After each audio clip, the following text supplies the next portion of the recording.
কোরবানি দেওয়া হারাম। ভাইরে ভাই আমি লেটপিনের তো শুনছি কোরবানি দেওয়া বলে হারাম। আন্নাগো আল্লাহ দোয়া কোরবানি দিয়েন টিয়েন না, হেলো হুরে হারাম হয়ে যাবো, বুঝছেন নি?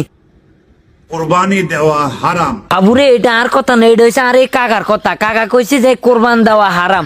এলা আপনারা ডিসিশন করেন কোরবান দিবেন না দিতেন না, অতি দ্রুত ডিসিশন করেন। কোরবানি দেওয়া হারাম।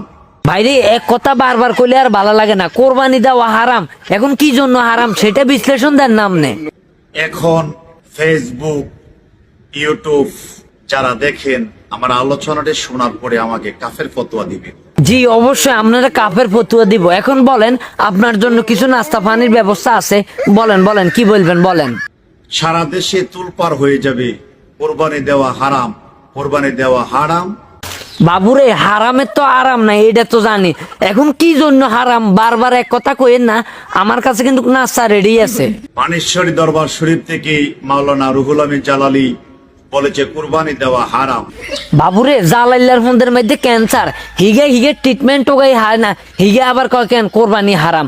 এখন আমি আপনাকে বুঝাইতেছি এসব ফতুয়া শুনলে কেন আঙ্গ আর কোরবান দেন লাগতো না।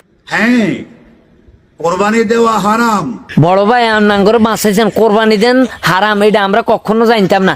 আপনার থেকে অতি ফার্স্ট কেন ফতুয়া শুনছি, আমরা কোরবান টোরবান দিতাম না। বাবুরে আমরা বন্যা টন্যা লই কেন আবার চলি যাই লেট্রিনের দিকে।